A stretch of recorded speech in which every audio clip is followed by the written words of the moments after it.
Welcome back to Junk Journal, January 2025. It is day 21. And our prompt for today is map. I'm Diane from FaithArt Design Studio. And if you're new to my channel, I asked people to join a challenge that if they wanted to do Junk Journal January 2025, why not give it an opportunity to spend time going deeper in God's Word? And how do we do that? We take the prompts from Meg Journal. We use that as a springboard to looking up that word in a topical way or in a concept way and see what God's Word has to say. So today for map, I think that was pretty simple. And when you look up, of course, what is a map, let's put that over there. A map is a drawing of the Earth's surface or a part of it, showing countries, cities, rivers, seas, lakes, and mountains. It's also a drawing of the sky or of a part of it showing the positions of the stars. And then I looked up something else that said, a map gives an overview of something and shows the relationship between the elements. And so a map concept in the Bible, what does that really mean? Well, maybe we use it as a guide or a roadmap for life, providing direction and instruction, and then for us, how to navigate through challenges. And then more importantly, it's a map of how to live according to God's will, right? With verses and stories acting as landmarks on our spiritual journey. So I thought that was pretty good picture of that. So what did I do from a crafting perspective is I went into my one Bible and I got the glue on there, and I photocopied some key maps that I've used that are important. The first one is the ministry of Jesus, and this just shows everywhere in that whole area where he was, what was going on in his ministry. And then there's the 12 tribes of Israel, which if you've never looked at this, it actually is a help. Okay, I've seen it before. Let me go backwards. But I was doing the Bible in a year plan, and as I was reading through the Old Testament, and then you would hear about the 12 tribes, when you see the map of it, then you understand the power that some of them had because they were so huge, right? And then the lack of power. They were much smaller territories that they had. So looking at the 12 tribes of Israel can be important. And then the third map that I included, because I love this, Paul did 3 missionary journeys through Asia. That's what I guess they called it, right? And all of them are on here. And so we've got his first, second, and third missionary journeys. And these are so important because they help you, as you're reading the New Testament, understand where he was, how long he was at some place, how long before he came back. Did he ever go back to those places? So I just photocopied those. I took a piece of scrapbook paper that had a map on it and just made a little tiny pocket. The video's not going to be real long today. I've just come back from the doctor, and I had to go to an orthopedic foot doctor because I've been having a lot of problems with my right foot, which of course is your driving foot. And my general doctor sent me to her to get kind of like, what are my choices here? So I'm kind of down right now, and I would ask for prayer that I can make the right decision. I'm down because I knew I needed surgery. I have an option to have 2 different kinds of surgery on my right foot. One would be a kind of a cleanup, and it's a quicker recovery.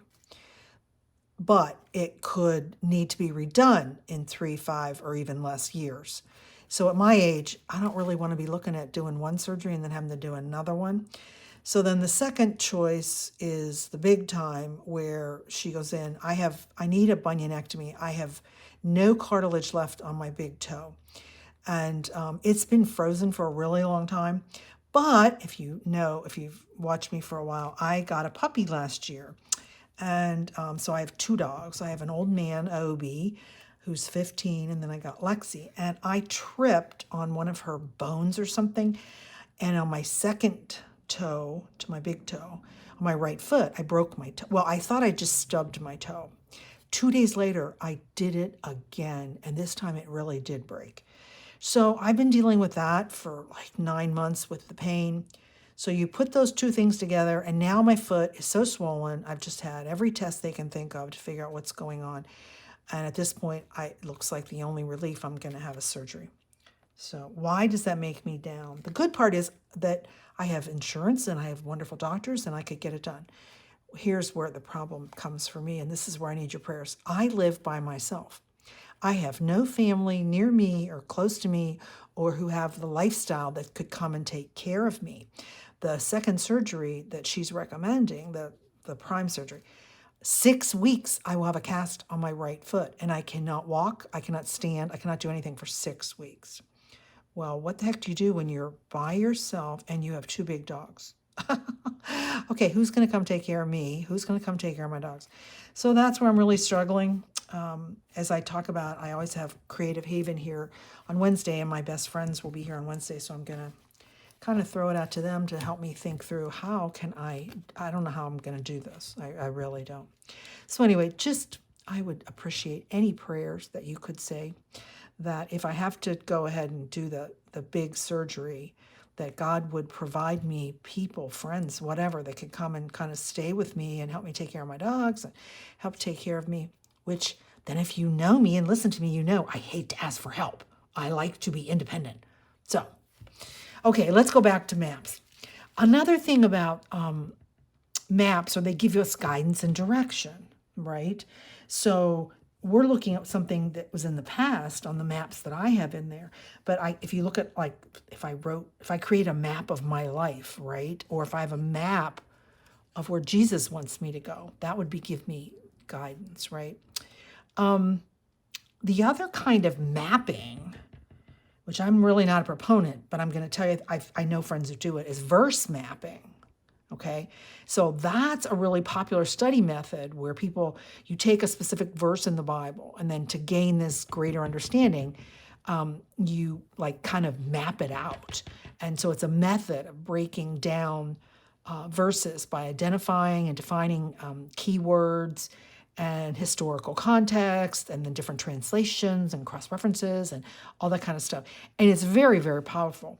I've done my own version of verse mapping, where I write out the verse and then I kind of go and do all that stuff.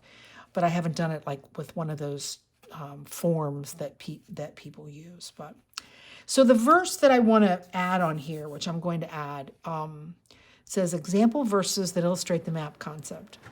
Isaiah 30:21. And I've never heard this before, but excuse me, isn't it perfect? Whether you turn to the right or to the left, your ears will hear a voice behind you saying, "This is the way, walk in it." Isaiah 30:21. That's what I think God said to me, 30 years ago?